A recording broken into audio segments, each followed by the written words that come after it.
Have you ever, felt like the 9 to 5 grind is literally draining your life force? Like you wake up, you commute, you stare at a screen for 9 hours, you commute back, and you just feel this slow, stay drip of your vitality just vanishing into the corporate ether.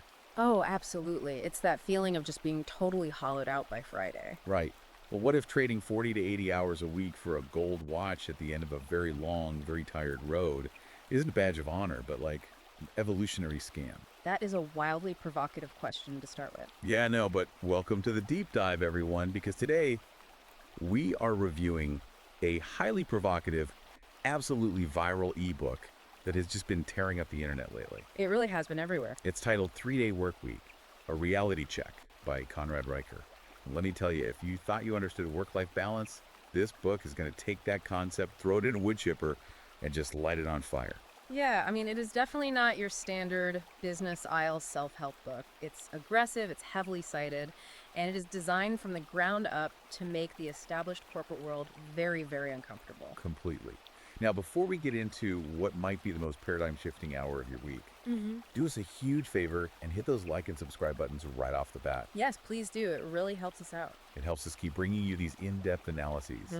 And you are also going to want to check Amazon Kindle and Google Play Books to grab a copy of this for yourself because it's a wild ride. And to make sure to follow the author at Conrad Riker on Substack, too. Exactly. But before we really get into the meat of his arguments, we need to clearly set the parameters for how we're approaching this material. This is critical for you, the listener, to understand right up front. Right, context is everything here. Riker's book is written explicitly as a sort of war manual. It is targeted very specifically at a men's rights activist audience and what's often called the red-pilled manosphere. Yeah, and his core thesis, the engine driving this entire book, is that modern corporate and social institutions have been totally captured by feminist and Marxist ideologies. Which is a heavy claim. Very heavy. Riker argues that these systems are now explicitly designed to extract men's labor while systematically destroying their vitality, their testosterone, and their ability to build a legacy. And we need to be crystal clear with you guys right now. We are not taking sides here. At all. We are not endorsing the political, social, or ideological viewpoints of the author. Our job today is strictly to act as impartial guides for you. Right, we're just unpacking the fascinating historical, biological, and economic claims inside this source material so you can actually understand the mechanics of this cultural phenomenon. Exactly. We are looking at the data he presents, the historical anecdotes he leverages, and the biological mechanisms he describes entirely to understand why this message is resonating so fiercely right now. So we're putting on our hazmat suits, grabbing our analytical microscopes, and just looking at the raw data. Okay, let's unpack this. Riker starts by taking a sledgehammer to the very foundation of modern work. He really goes straight for the throat of hustle culture. He does. He argues that the 40-hour work week and the grind are neither historically natural nor economically superior. He essentially claims that men built empires and civilizations working in 3 days a week. Which sounds insane at first, but he completely rejects the premise that constant, agonizing toil is the default state of human progress. And to prove it, he anchors his first major argument in Henry Ford's famous 1926 experiment. Right, so most people know Henry Ford as the pioneer of the assembly line, the guy who turned automobile manufacturing into this hyper-efficient machine. But Riker points to Ford's implementation of the 40-hour, 5-day work week. At the time, you have to remember, that was a massive, highly controversial reduction in hours from the standard 6-day, 60-plus hour grind that dominated the Industrial Revolution. And Ford didn't do this because he was some benevolent socialist. Yeah. Right? I mean, he was a ruthless capitalist. Exactly. Ford didn't cut hours out of the goodness of his heart. He did it to create what Riker terms the Sunday car effect. The Sunday car effect. Tell me about that. Well, Ford realized a fundamental flaw in the 1920s industrial economy. If your workers are trapped in a factory all week, just exhausted, they don't have the time or the physical energy to actually use the consumer products they are building. Wow, so true. You cut their hours, you give them free time, and suddenly they need recreation. They go joyriding on Sundays. So the demand for the very product they're making literally explodes because they finally have the leisure time to consume it. It's like an economic multiplier. Precisely. But it wasn't just about consumer demand, actually. It was about the psychology and physical recovery of the worker. Riker goes into incredible detail about the Rouge plant, which was Ford's massive factory complex. Right. Ford actually built a swimming pool at the plant. Wait, a swimming pool in a 1920s car factory. Yeah, workers were swimming laps during their breaks, and the executives at the time thought this was absolute madness, that it would destroy productivity. But the exact opposite happened. Output didn't drop, it tripled. Tripled. Just from cutting hours and letting guys swim? I mean, how does the math on that even work? Riker explains it through the lens of error rates and physical stamina. When a man works a 60-hour manual labor shift, the last 20 hours are practically useless. Yeah, that makes sense. He is making mistakes, dropping tools, injuring himself, slowing down the line. By giving them rest, their active hours became hyper efficient. It's a really fascinating look at the early economics of leisure. So if you treat humans like machines, they break. But if you treat them like biological organisms that require rest and recreation, they become exponential drivers of both production and consumption. Exactly. But Riker contrasts this American capitalist experiment with what was happening in the Soviet Union around the exact same time, in the 1930s.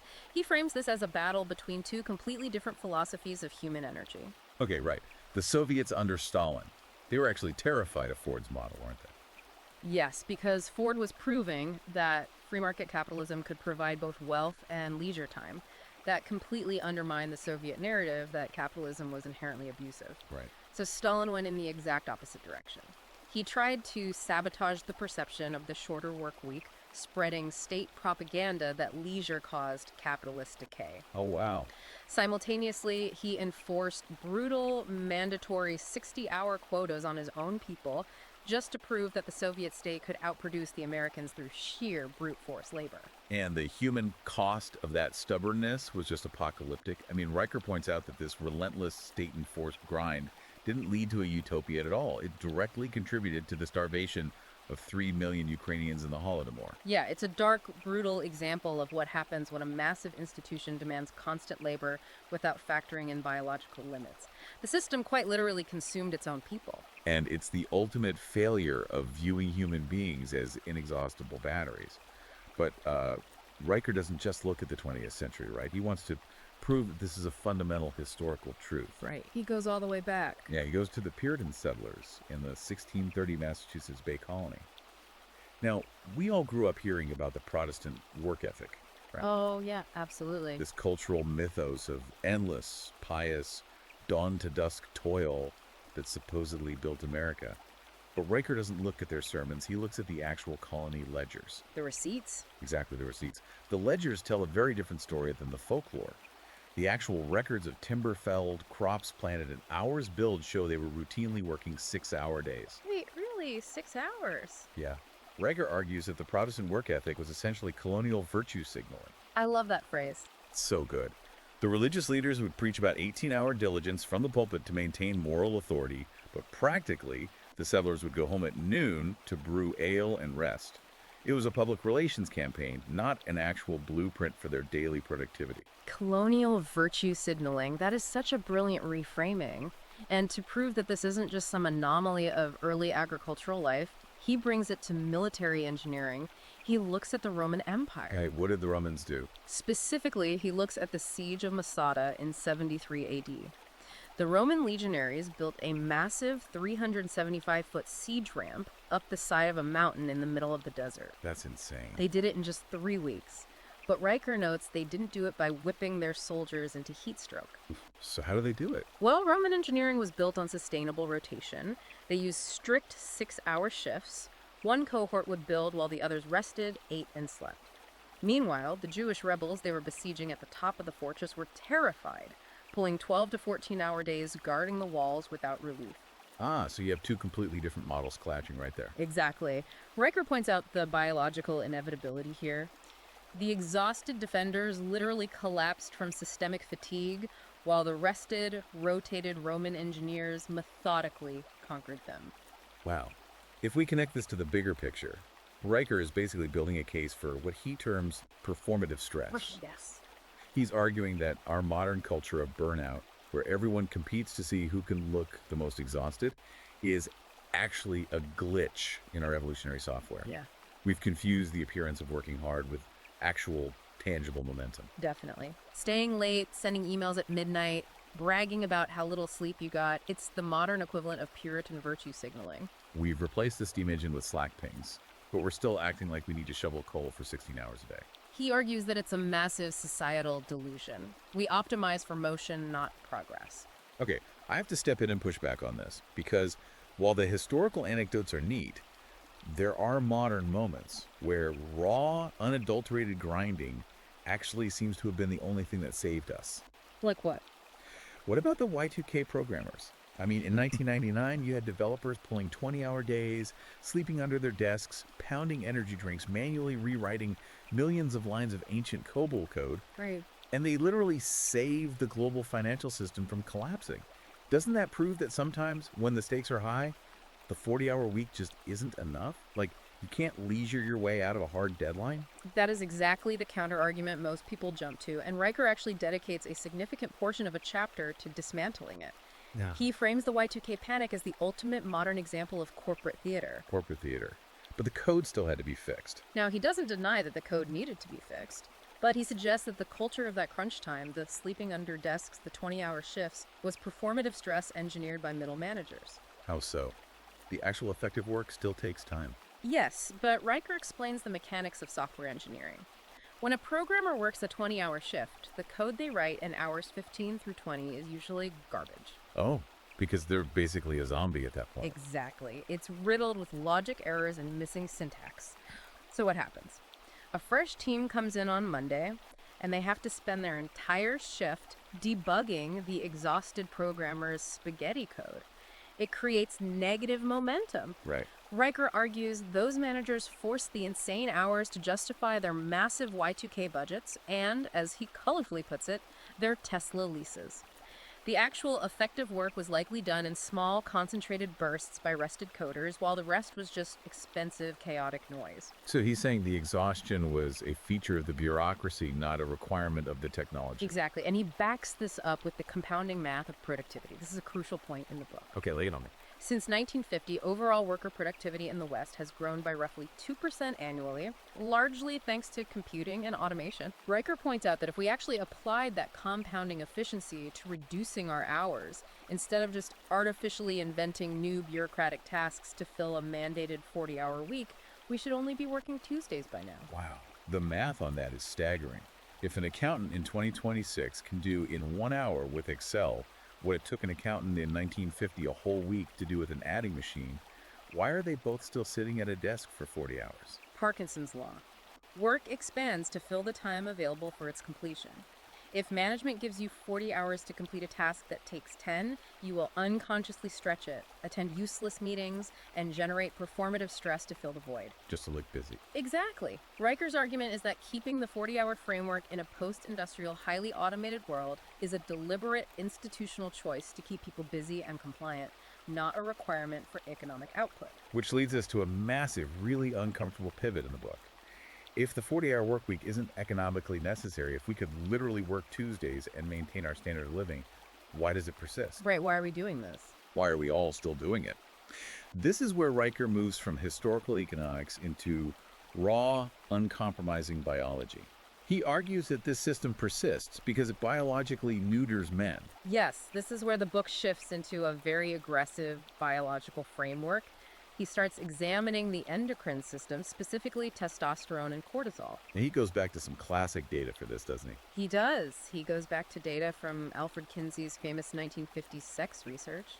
Kinsey's team gathered massive amounts of behavioral data, and Riker highlights a striking correlation hidden in the numbers. What was it? Men who worked 30-hour weeks were having sex 4.2 times a week, compared to men working 40-hour weeks who are having sex only 2.9 times a week. And Riker isn't just bringing this up as some quirky lifestyle stat either. He frames this as raw evolutionary signaling. Exactly. He views sexual frequency and vitality as the ultimate biological key performance indicators. But, he knows 1950s data can be dismissed, so he brings it right up to the present. Oh yeah, the Stanford study. He cites a massive 2024 study out of Stanford involving 12,000 men. The researchers tracked their hormone panels against their work schedules. They found that men on a 3-day work schedule experienced a staggering statistically undeniable 19% spike in their baseline testosterone levels compared to their full-time peers. 19%. That's huge. And Riker specifically notes the p-value was less than 0.001, which in scientific terms means the correlation is absolute rock solid. It is not a statistical anomaly. A 19% spike just from working 2 fewer days. I mean, how does that mechanism actually work? Is it just because they're sleeping more or what? Sleep is a factor, but Riker explains the deeper physiological mechanism involving the HPA axis, the hypothalamic pituitary adrenal axis. This is the body's stress response system. Right. The modern grind is characterized by chronic low-grade stress. Deadlines, commutes, artificial light, constant emails. This chronic stress causes the adrenal glands to constantly pump out cortisol. Which is the stress hormone. Right. Cortisol is an alarm system. In a survival situation, it's great. It helps you run from a predator. But if the alarm never turns off, it is devastating to the male body. Because the body is prioritizing survival over everything else. It thinks it's dying. Precisely. High cortisol literally signals to the testes to shut down testosterone production. The body thinks we're in a permanent state of emergency. Now is not the time to reproduce or build muscle. Wow. Furthermore, chronically high cortisol shrinks the prefrontal cortex, the part of the brain that handles complex decision-making, emotional regulation, and memory. Riker argues that by participating in the 80-hour hustle culture, you are actively trading your biological prime, your cognitive edge, and your endocrine health for a paycheck. I love that battery memory effect analogy he uses. Like, if you constantly drain a lithium-ion battery to 0 every single day, the maximum capacity of that battery permanently shrinks over time. Riker is saying corporate cortisol does exactly that to the male endocrine system. It really does. And this leads to what he calls the cuckoo clock paradox. This is such a brutal metaphor. He claims that men working 60-plus hours a week are essentially building intricate, expensive nests that other men end up occupying. It's a very harsh way to look at modern relationships, but he backs it up with 2024 Pew data showing that 80% of divorces are initiated by women who are married to overworked men. Wait, 80%? Yes, 80%. The implication Riker draws is that women are not leaving these marriages because the man isn't providing enough financial resources. They are leaving because the man has become an absentee ATM. An absentee ATM. Ouch. Right. He's never physically present, and when he is, biologically, he's just a husk of stress hormones. Riker points to a fascinating 2023 UCLA sweat study to prove this. The sweat study, right? This is wild. Researchers had women smell the t-shirts of various men. They found that women's olfactory systems, their literal noses, biologically preferred the scent of men with lower cortisol levels, which happens to map perfectly to the baseline levels of a 3-day worker. Wait, so literally, the stress stench of an 80-hour work week repels women on a biological level, even if they don't know the guy's schedule. According to the study, yes. High cortisol signals biological instability. The female body unconsciously registers that this male is running from a predator, metaphorically speaking, and is not a safe evolutionary bet. So women's biology is rejecting the overworked man before a word is even spoken. Here's where it gets really interesting, though, because this sounds great in a laboratory, but let me play devil's advocate for a second. Sure. Stated preferences don't always match revealed preferences, right? In the real world, out on the streets, aren't financial resources still the primary driver of family stability? Are modern women really choosing a 3-day tradesman over a Wall Street millionaire pulling 100 hours? Society basically tells us women want the top-tier provider with the massive bank account. And that's exactly where Riker brings in the data on the digital mating market. He analyzes a leaked 2025 algorithm from Tinder called the DTR, or the desirability time ratio. Oh, this leaked code stuff is fascinating. It really is. This leaked code revealed that the algorithm was actively and massively rewarding men who used tags like 3-day work week or flexible schedule in their profiles. It was giving them a 400% increase in matches compared to men boasting about their highly demanding careers. A 400% increase. That completely shatters the narrative that women only care about the highest possible income. But how does Riker explain that mathematically? He argues that modern women are still operating on Paleolithic evolutionary code.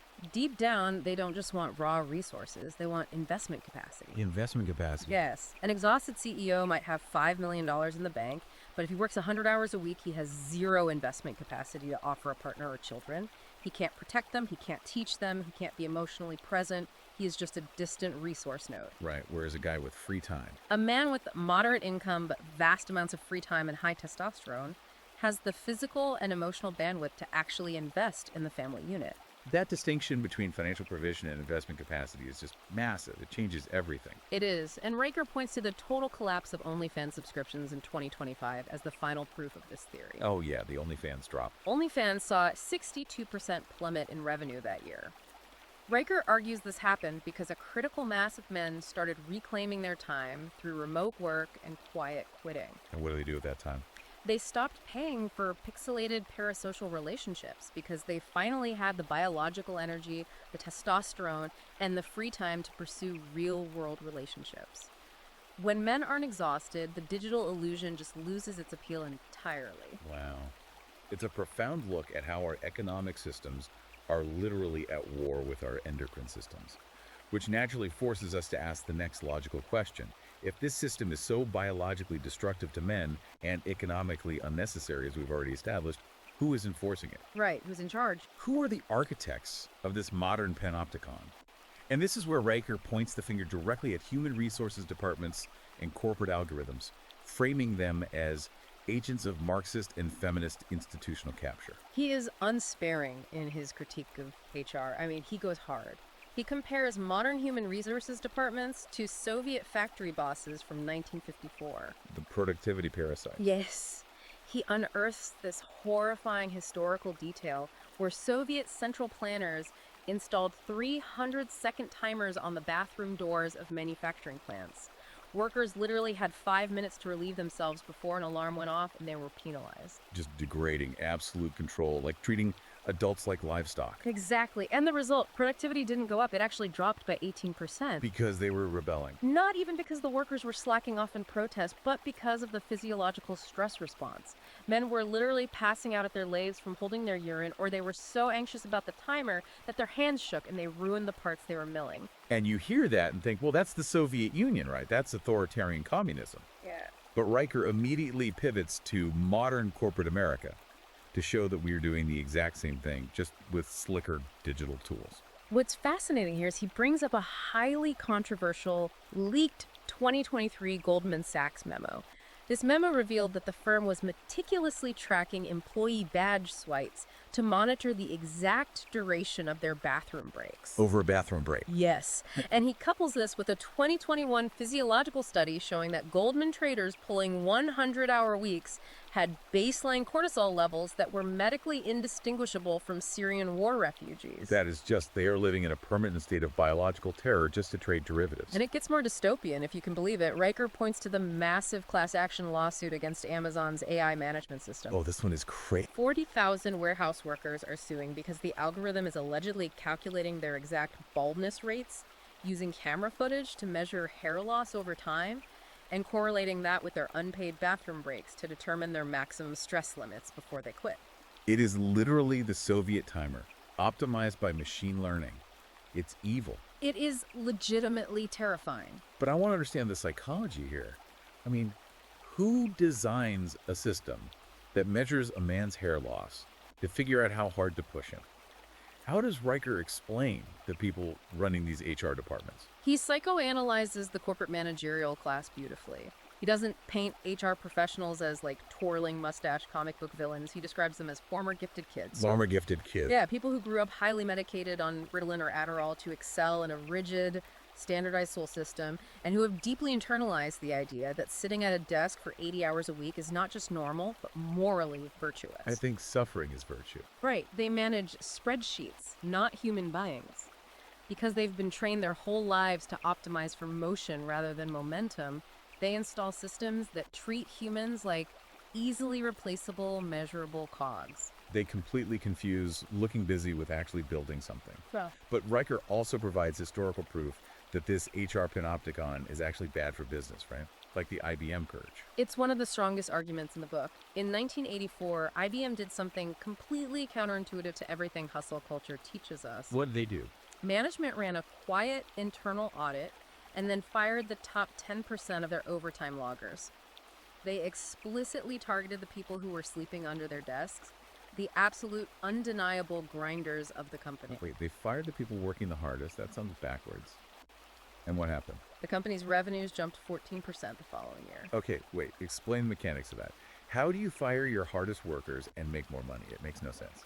Because of what we discussed earlier with Y2K cascading errors, Riker argues that rested workers make fewer mistakes. The grinders at IBM were generating massive amounts of performative stress. Oh, right, so they were making a mess. Exactly. They were exhausted, their prefrontal cortexes were compromised by cortisol, and they were writing bad code or making poor strategic decisions. Those errors required immense resources to fix. Someone else had to come clean it up. Yes. By removing the exhausted people, the company ran smoother. Rested men with clear heads work with precision. They get it right the first time. The grinders were actually a net negative on the company's bottom line. Okay, but if overworking your employees is actually demonstrably bad for the bottom line, I mean, if capitalism is purely about maximizing profit and rested workers are more profitable, why do corporations continue to demand 80-hour weeks? It just doesn't make logical sense. Riker's answer to that is chilling, honestly. He says it's no longer just about productivity, it is about Stockholm Syndrome and societal control. The modern corporate structure demands exhaustion as a feature, not a bug, to prevent rebellion. Prevent rebellion how? Like, literally. Think about it physiologically. If you are working 80 hours a week, your brain is fried, and your testosterone is suppressed, you do not have the energy to start a competent business. You do not have the cognitive bandwidth to question the political or social systems governing you. You're just trying to survive. You are simply trying to survive until Friday. Riker points out how modern corporate culture actively pushes focus pills, Adderall, and energy drinks to create the illusion of hustle. Right.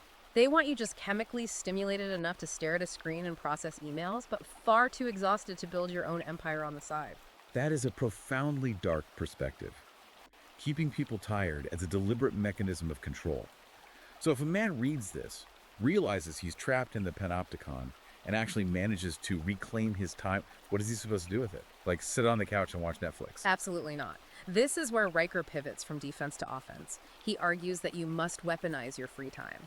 He calls this gladiator economics and the $10 trillion leisure economy. Gladiator economics. I love the branding on that. Yeah, he completely redefines the concept of leisure. He argues that we've been brainwashed to think leisure is synonymous with idleness or laziness. Riker says leisure is actually a multi-trillion-dollar economic engine, and participating in it is a raw exertion of power. Wow. He introduces this concept of bass boat GDP using a fascinating 1934 University of Chicago study. 1934, right in the middle of the Great Depression. Exactly. Researchers found that men who spent at least 4 hours a week fishing had a 37% lower divorce rate than men who didn't. Wait, while the global economy was literally collapsing, guys standing by a river with a $2 bamboo rod were somehow saving their marriages. Yes, because they were engaging in active recovery away from the stress of the environment. And Riker extrapolates that historical data today. He cites modern economic research showing that every extra hour of leisure time a man has converts to $17.43 of real economic activity. Because they're actually out doing things. Right. When men aren't chained to cubicles, they don't just sit there. They buy tackle boxes, they buy carbon fiber reels, they buy off-road vehicles, they build workshops in their garages. They stimulate the real, tangible economy of physical goods, Right. rather than just generating speculative data for financial markets. And he uses Ernest Hemingway as the ultimate historical archetype for this kind of lifestyle, doesn't he? Hemingway's Key West distraction ratio. Because we generally think of Hemingway as this prolific, monumental, incredibly serious author. But Riker points out he essentially worked a 20-hour week. Yes, Hemingway wrote The Old Man and the Sea while living in Cuba, and his schedule was remarkably strict. He worked only until noon. Must be nice. And he was often writing hungover in these intense, hyper-focused 4-hour bursts. Why? Because the marlin were running. The external constraints of his leisure life, his absolute burning desire to get out on his boat and go fishing, forced him to be ruthlessly efficient when he was actually at his typewriter. So it's the absolute antithesis of Parkinson's law. Instead of letting a task expand to fill a 40-hour void, Hemingway violently compressed it because the ocean was calling. Riker argues that true power and true genius are found in this burst productivity. Precisely. And he gives another wild historical example of this burst productivity involving J.P. Morgan's grandson in 1936. What did he do? This executive wanted to execute a hostile takeover of 11 different coal companies. Now, typically, that would take months of endless boardroom meetings, legal reviews, and 80-hour weeks. Instead, Morgan's grandson rented a moving train. He invited the key stakeholders and held the board meeting while the train was speeding down the tracks. Why a moving train? Just for the aesthetic. Because SEC quorum rules and parliamentary procedures regarding corporate votes didn't technically apply to a moving locomotive crossing state lines. Oh, that is brilliant. He utilized a massive loophole to compress the timeline. He seized control of 11 companies before they even served dessert in the dining car. That is the most Gilded Age power move I've ever heard. It's about precision, leverage, and impact over sheer duration. Riker also points to modern Saudi princes. He claims they operate their empires on roughly 10-hour work weeks. 10 hours? Yeah. Western corporate managers might view that as lazy, but Riker says they are operating at a macro level. They are optimizing for marital asset allocation, networking, and maintaining a bloodline that has held absolute power for centuries. They aren't bogged down in mundane Zoom meetings. They make 3 massive decisions a week and spend the rest of their time consolidating influence. So it's not about doing less, it's about compressing the impact. Like a sniper taking one perfect shot instead of a foot soldier spraying bullets blindly, right? That analogy perfectly captures his philosophy. And to prove that the highest echelons of corporate America secretly know this is true, Riker references a leaked internal memo from Amazon. The memo was titled, "Think Genghis, Not Gandhi." Oh, wow. I'm sure HR must have loved that one. Amazon stock apparently jumped when they embraced this Mongol-style meritocracy internally. Riker unpacks the history here. Genghis Khan conquered 12 million square miles of the globe, the largest contiguous empire in history. And historical records suggest his armies operated on what we would consider a part-time schedule. How do you conquer the world part-time? Like, literally, how does that work? By mastering the logistics of rest, Mongol soldiers regularly napped for 4 hours a day. Genghis deliberately ordered his armies to attack during the enemy's lunch breaks or rest periods. That's just smart. They utilized targeted, overwhelming intensity for brief windows to completely overrun civilizations that were exhausting their own soldiers with 14-hour sentry shifts. The Mongols were rested, their enemies were sleep-deprived. Targeted intensity. But to maintain that level of sniper-like focus, you have to be incredibly rested. Which perfectly sets up the next major concept in the book, the hibernation economy and the biology of rest. Riker takes the concept of taking a break to absolute historical and biological extremes. He talks about sleep not as a luxury or a weakness, but as a strategic weapon. He starts with Alexander the Great. Alexander didn't just sleep when he was tired, he actively optimized his sleep architecture centuries before the concept of biohacking even existed. What did he do? Historical accounts note that he slept with a 4-inch thick papyrus scroll, specifically a copy of Homer's Iliad, shoved under his pillow. Now, romantic historians claim this was for poetic inspiration. Riker looks at the biomechanics. He argues the thickness of the scroll physically forced Alexander to sleep strictly on his back, ensuring optimal airway alignment. Wait, so he was maximizing oxygen flow to the brain during deep REM sleep. Exactly. He was maximizing his physical recovery, so he had the cognitive bandwidth to conquer the known world the next morning. And then Riker contrasts how different cultures view this kind of deep rest, specifically looking at the 18th century Scottish Highlanders. Right. The English bureaucrats in London, who were pushing paper by candlelight all year round, looked at the Highlanders, who spent the dark winter months huddled around fires, and called them lazy savages. Yes, but Riker analyzes what the Gaels were actually doing. They were using that winter downtime to memorize oral epics that were 4,000 lines long. They were reinforcing their cultural identity and passing down generational knowledge. While the English were just doing busy work. Exactly. The English clerks were producing volume ledgers, taxes, memos that no one remembers. The Highlanders were producing cultural endurance. Riker calls their winter idleness a form of intellectual warfare. Survival and legacy don't hinge on how hard you grind every single day, but on how strategically you rest and absorb information. And he backs this up with biology, using what he calls the grizzly versus panda paradox. Let's spend a minute on this because it's such a brilliant metaphor. If you look at a grizzly bear, it is the apex predator of its environment. It engages in hyper-focused, intense burst activity.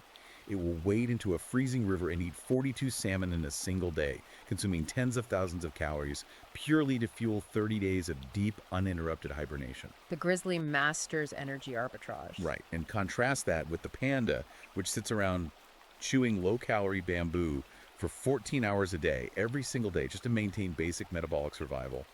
And they are teetering on the edge of extinction because they don't even have the energy to reproduce. The panda is a slave to a low-yield grind. Riker uses this to point out that modern corporate society essentially forces men to act like pandas. We are fighting our natural evolutionary biology. Yeah, we totally are. This raises an important question, right? Human male circadian rhythms and testosterone levels naturally dip during the dark winter months. Pushing for maximum corporate output and Q4 sales targets in December is biologically counterproductive. We are trying to sprint when our bodies are screaming at us to conserve energy. So what does this all mean? Like, are we supposed to literally sleep through the winter? Am I supposed to call HR and say, hey guys, see you in March, I'm hibernating? Well, he doesn't mean literally sleeping in a cave for 3 months, but he absolutely advocates for structuring our economic output around actual biological realities. He promotes a concept called winter thinking, which is a slower, more deliberate, highly reflective cognitive state that prevents rash, stress-induced decisions.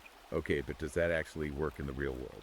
He gives a real-world, modern, industrial example of this working at scale Canadian oil rigs. Roughnecks in the freezing cold. Yes.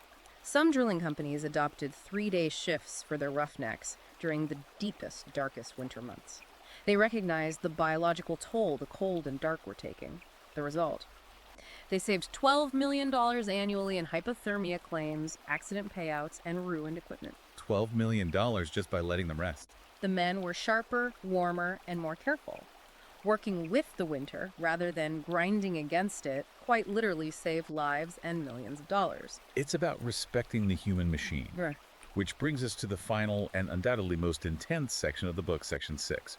Because ultimately, Riker says the justification for abandoning the 40-hour week isn't just about making more money or having higher testosterone or avoiding corporate stress.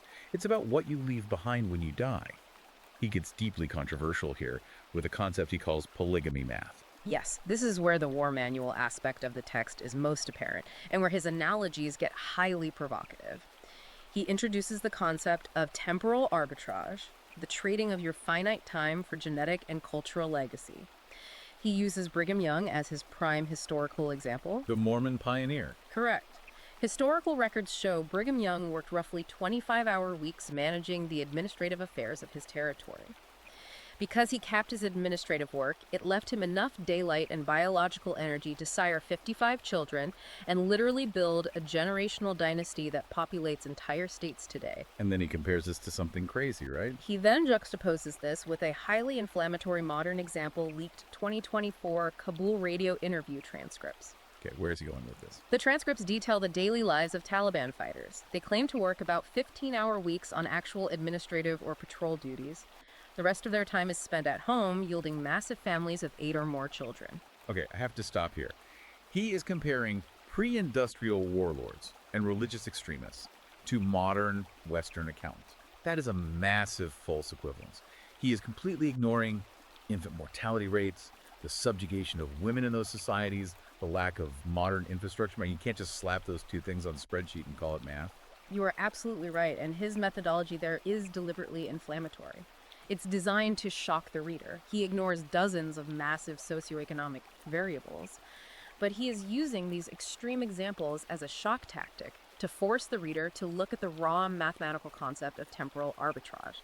He contrasts those extreme figures with the modern Western corporate man. Right, the guy working 80 hours a week in a glass tower. Exactly. Raker points out that the Western man is working 80 hours a week, and because he's so stressed and infertile, he's spending tens of thousands of dollars outsourcing his gene pool to IVF clinics. And if he does have kids, he's paying nannies $4,000 a month to raise them because he's never home. Raker bluntly calls every hour a man works past 25 hours a week a reverse dowry. He claims you are essentially paying corporations for the privilege of letting strangers raise your unborn grandchildren. A reverse dowry. That is a brutal framing. But he backs this up with emotional data, too, looking at what he calls the fatherhood formula. He cites internal logs from the Ford factory in 1953. These logs show that 78% of fathers on the assembly line miss their children's birthdays due to mandatory overtime quotas. And he links that historical tragedy directly to today's TikTok trends. Yes, the hashtag Where's Dad trend.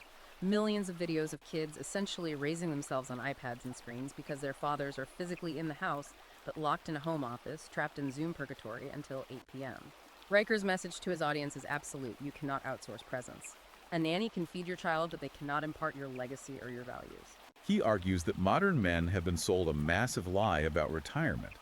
This idea that you grind your bones to dust for 40 years so you can finally relax and be a father or a grandfather when you're 65. He explicitly calls retirement a pyramid scheme. And he brings the data to prove it. He cites actuarial data from the 1920s regarding Wall Street clerks. During a market downturn, a cohort of 60-year-old clerks were forcibly put on 3-day work weeks to save payroll. And what happened to them? Researchers tracked their lifespans.